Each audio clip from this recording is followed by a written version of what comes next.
St. Augustine said, an unjust law is no law at all, which means I have the right, even a duty, to resist with violence or civil disobedience.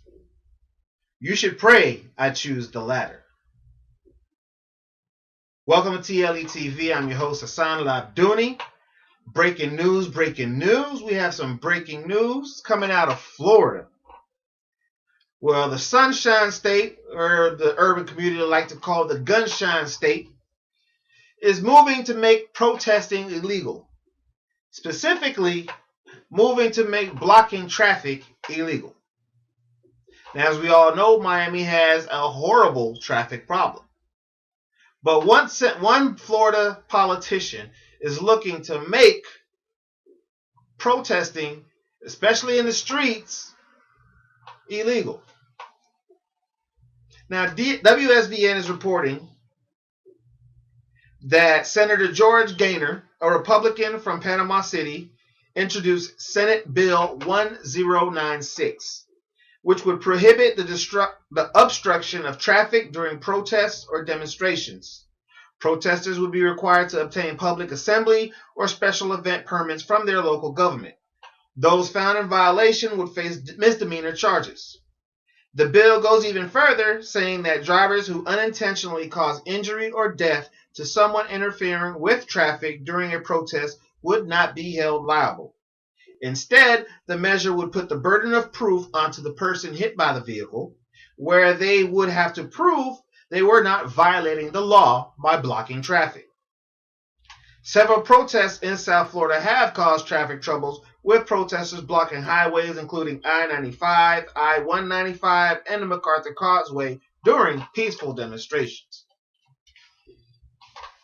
So not only blocking traffic would be illegal during a legally sanctioned protest or demonstration, not only that, but if you were to accidentally be hit by one of the people you're blocking, that person would not be held liable. Somebody must have been listening to some Tommy Sotomayor when he talks about the protests and the demonstrations. He said he doesn't give a fuck. Hit them. You know, liberals and all that. But here we have a senator who I guess has been listening to Tommy, getting on his Tommyisms, and said, you know what, that's a good idea. Let's go ahead and not hold these drivers liable. It's not their fault these people are out there in the streets. Now, don't you understand the meaning of protest is to disrupt. The whole concept behind protest is to cause a disruption. Because if you're protesting and your protest does not cause some sort of disruption, does not affect the overall workings of something that's moving or that's in play, your protest is for moot. Your protest is going to be easily ignored. You're not bothering anybody. You're just like a gnat. You're just out there, but all right, whatever. That's all you're going to do with the protest. I mean, it's already bad that they say that you have the legal right to protest. However, there are certain stipulations. Once they took this freaking land through protest, not observing those same stipulations, they cause their own disruptions. So that is the whole point of a protest, to cause a disruption, a big enough disruption that the system in play has to acknowledge and take notice of. You think somebody, for example, let's say black people were to go out and protest blacks killing blacks. It would get no coverage. You would not hear about it. It wouldn't matter. They're just doing that amongst their own. Who cares? Whatever. It doesn't disrupt the main flow of the machine. But now, if they were to do their demonstration or their protesting against the dollar, keeping their dollars and not spending in the economic machine, and they held out long enough, it would create a disruption in the economic system. They would have to take note. They would have to acknowledge that. The same way the bus boycott, it took a while, but guess what?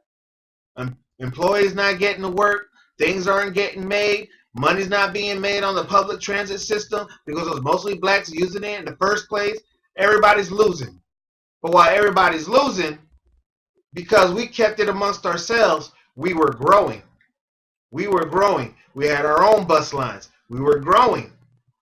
And guess what? They had to say, you know what? Let's just draw the line here. We got to stop. We're losing money to the blacks. Let's get this back in place. All right. We're going to put the terms on the table. This is what we're going to address. This is what we're going to do. These are the concessions that will be made. The right to protest and disrupt traffic is every American's right. Because if you're going to throw tea off a boat that belongs to a company that invested however much money they invested just to get it over here to sell to make a profit, you're going to let people go out in the street and block traffic to let their voice be heard. Guess what? Putting that gridlock forces the economic stop. Money's not being spent. Money's not being made. People late to work, late for this, late for that. People ain't making transactions because they're stuck in traffic. Why? Because we have protesters. That's an economic disruption. They try to forecast for economic disruptions when they do their budgets. They forecast for this. They forecast for this. But now they want to take that out the way.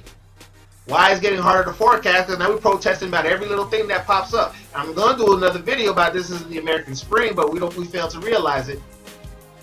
We fail to realize it. This is the American Spring. We're here. We're not sitting back watching history about to be made. We are living history right now.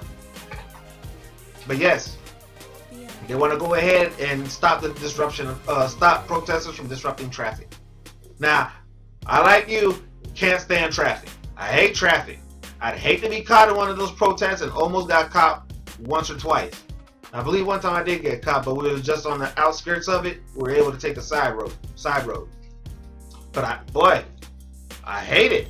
But they have that right to do it.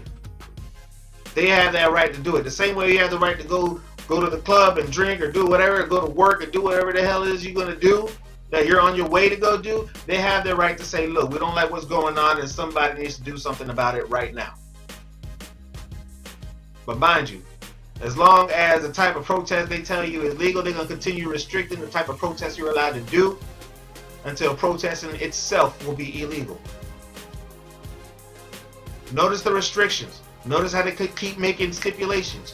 Come on now. It was a lot looser before, but guess what? They're coming with more regulations, more regulations. It's getting tighter and tighter. Don't you feel the air escaping out the room? Don't you feel a little lightheaded? It's here. It's here. More regulation. More regulation, the tighter your movements, the less options you have. Until one day,